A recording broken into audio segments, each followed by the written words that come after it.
ამერიკაში ხალხი მკერდის კიბოს გამოკვლევებისთვის დამატებითი თანხებისთვის იბრძვის. ვარსკვლავები ქველმოქმედებს მხარს უჭერენ. ქალები ავადმყოფობის შესახებ ღიად საუბრობენ. ორი ყოფილი ამერიკელი პირველი ლედის ჩათვლით, რომლებმაც საზოგადოდ ისაუბრეს თავიანთი ავადმყოფობის შესახებ. პირველად ბეტი ფორდმა 1972 წელს და ნენსი რეიგანმა 10 წლის შემდეგ. საერთო აზრი, რომელიც მანამდე არსებობდა, ასეთი იყო კიბო მხოლოდ შეძლებული ქალებისა და ქვეყნების დაავადებაა. ფელისია ნოლი ჰარვარდის უნივერსიტეტში ერთ-ერთი პროგრამის ხელმძღვანელია. მისი მიზანი განვითარებად ქვეყნებში კიბოს მკურნალობის გზების ძიებაა, მათ შორის მკერდის კიბოს ჩათვლით.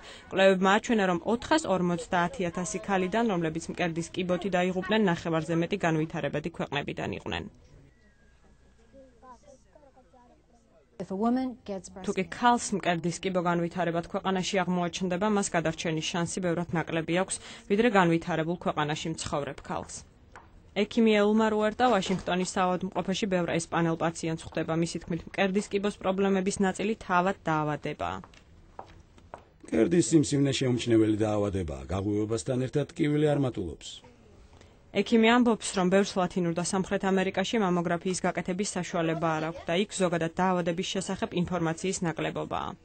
So if you have a combination of a silent condition, you have დაავადება შეუმჩნეველია, თან ინფორმაციის ნაკლებობა, თან მხოლოდ მაშინ აღმოაჩენ, როცა პრობლემის წინაშე ხარ, როდესაც მდგომარეობა გართულდება, მეტასტაზები კი უკვე გავრცელებულია, მხოლოდ ამის შემდეგ იწყება სამედიცინო მკურნალობა, მაგრამ ეს უკვე დაგვიანებულია. seek medical care and it is too late.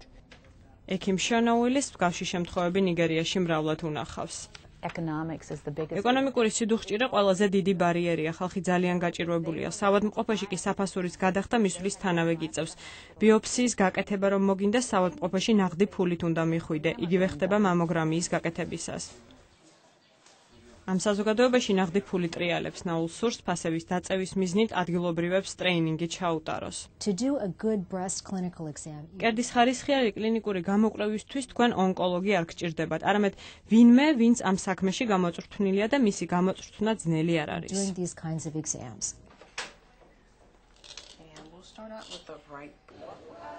მკურნალობის ბარიერი ყველა ქვეყანაში სხვადასხვაა. ბევრ ქვეყანაში დაავადება ტაბუდადებული თემაა. ჰარვარდი ერთდროულად ოფიციალურ და სამედიცინო პირებთან აწარმოებს მუშაობას მსოფლიოს სხვადასხვა კუთხეში, იმისათვის, რათა დადგინდეს ბარიერები და ქვეყანაში ქალებმა, სანამ დაავადების მკურნალობა კიდევ შეიძლება, მკერდის კიბოს საწყის ეტაპზე დადგენა შეძლონ. ირინა ცერცვაძე, ამერიკის ხმა, ვაშინგტონი.